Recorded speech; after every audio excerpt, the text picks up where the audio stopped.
Bitcoin. It's either the future of money or it's a total fraud. It's made people millionaires literally overnight, and it's also wiped out fortunes just as fast. We are, of course, talking about Bitcoin. And whether you think it's a revolution or just a dangerous bubble, one thing's for sure, it's not going away. So before you even think about putting $1 in, we're going to break down the 4 critical rules you absolutely have to know. All right, so let's start with the voice of the old guard, the establishment. We're talking about 2017. Jamie Dimon, the CEO of JP Morgan Chase, one of the most powerful banks on the planet, he did not hold back. He flat out called Bitcoin a fraud. He said it was going to blow up. He even called people who invest in it stupid. Yeah, this wasn't some off-the-cuff remark, folks. This was a declaration of war from the absolute heart of traditional finance against this new digital kid on the block. But then, this is where it gets good. The monolith of finance, it starts to crack. Because right after he goes on this huge public tirade, Jamie Dimon gets an email from his own daughter. And what does it say? Well, it was the perfect comeback. She basically told him, "Hey, Dad, you know that fraud you just trashed in front of the whole world? Yeah, I own some, and I'm making money on it." I mean, you can't make this stuff up. It's this tiny, personal story that just perfectly shows you the massive clash between generations and ideas that's at the very center of this whole thing. And this is where you see the pure chaos of the market in real time. So right as Dimon's calling it a fraud, China drops its own bombshell. They're banning crypto exchanges. That 1-2 punch just sends Bitcoin into an absolute freefall. It plummets down to around $3,500. All the skeptics are thinking, see, we told you so. But then, just a month and a half later, it comes roaring back, blasting past $7,300. It more than doubled in a matter of weeks. Now, to really wrap your head around a move like that, think about this. A really good year in the stock market, you might get what, a 10% return? People build their entire retirements on that. Bitcoin didn't just beat that. It delivered 10 times the annual stock market return in less than 2 months. That kind of growth it's almost hard to comprehend. It's the promise of life-changing money, and it's moving at a speed that the old world just can't keep up with. So, the big question is, how in the world do you navigate this landscape of absolute chaos and incredible opportunity? Well, we're going to cut through all that noise. We're going to give you a framework, 4 fundamental rules that you need to get straight before you even think about getting in. Consider this your essential guide to making some sense of the madness. And we're going to start with what is, without a doubt, the most important rule of all. And this isn't just for Bitcoin, this is for any investment. Rule number 1, you have to check your emotions. Because in a market this crazy, your feelings, they're your biggest enemy. You know, when you really think about it, why do most people get tempted by Bitcoin? It's usually not because of some deep dive into monetary policy. No, it's that fear of missing out. It's FOMO. It's that nasty feeling in your gut that everyone else is getting rich and the train is leaving the station without you. And that mix of fear and greed, it's powerful, but man, is it dangerous. And this right here, this is what pours gasoline on that FOMO fire. Let's be real, that number is just staggering. It's like a modern-day fairy tale, right? The idea that $100 could have turned into a massive fortune. It's the kind of story that makes you want to throw logic out the window and just jump in. But that is exactly the trap. So this is where you got to draw a line in the sand between 2 totally different ways of thinking. You've got the emotional argument on one side, and it's all about the past. Look how much money they made. I can't miss out. But here's the cold, hard truth. That already happened. A smart investor makes a financial argument, and that's about looking forward. What are the fundamentals here? What is the actual case for its future value? So the main takeaway here is pretty simple. You can't base your strategy for tomorrow's lottery on who won yesterday.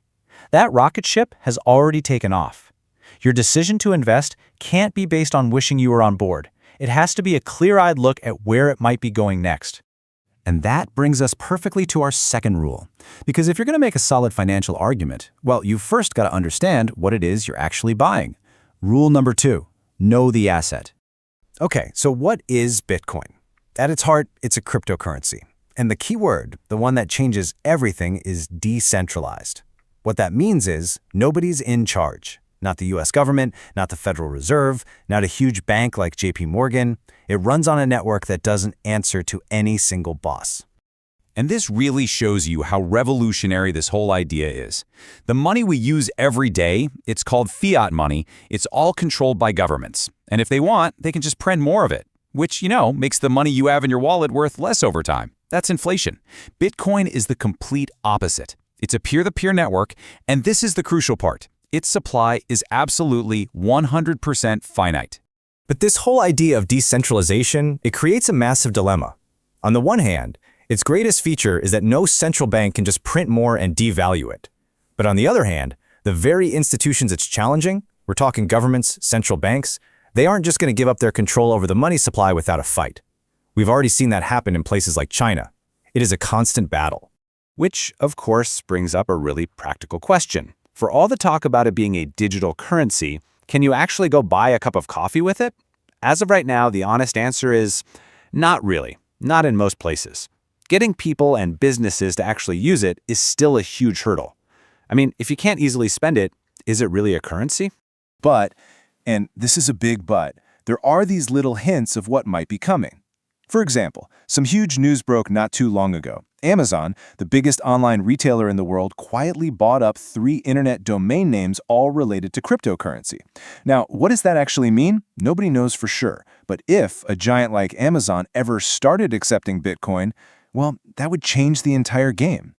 So if it's not really being used as a currency just yet, what on earth gives it all this value?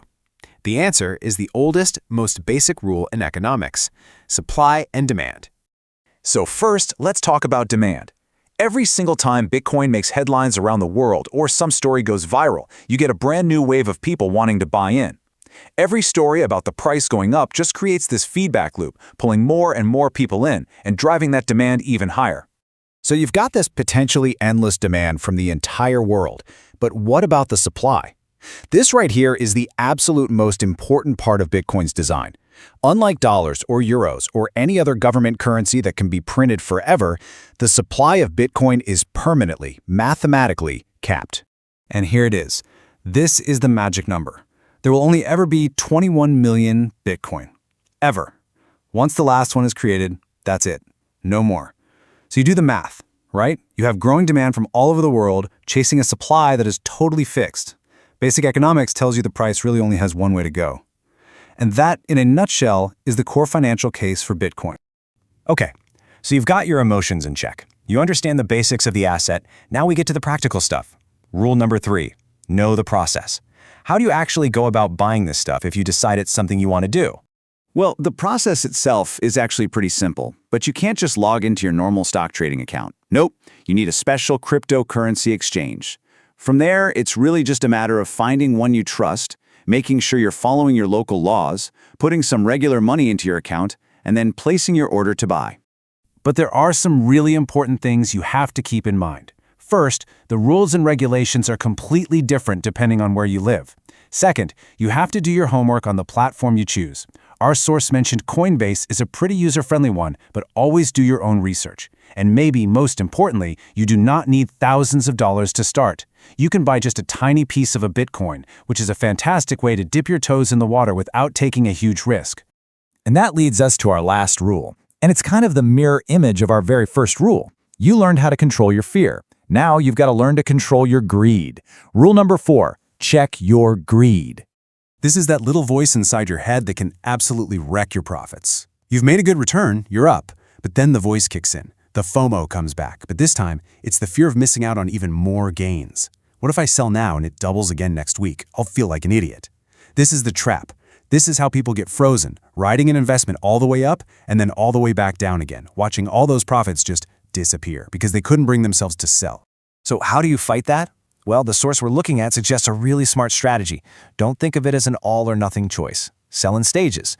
By selling just a little bit of your position, you lock in some actual profit. That's real money in your pocket. Then if the price drops, hey, you're protected. And if the price keeps going up, awesome. You still have some skin in the game, and you still get to enjoy the ride up. It's a way to manage your risk and your emotions at the same time. Listen, nobody can predict the future of Bitcoin. Not me, not any of the so-called experts you see online. If anyone tells you they know for a fact where the price is going, just don't believe them. They don't know. The market is too new, it's too volatile, it's just too wild. And your strategy has to account for that uncertainty. So I want to leave you with this one last thought, and it is so important. Throughout history, with any investment, the people who get burned the worst, the ones who lose everything, are always the ones who get so swept up in the hype that they start to believe that nothing could possibly go wrong. So don't be that person. Whatever you decide to do, go in with your eyes wide open, armed with knowledge and with the deep respect for just how wild this ride can be.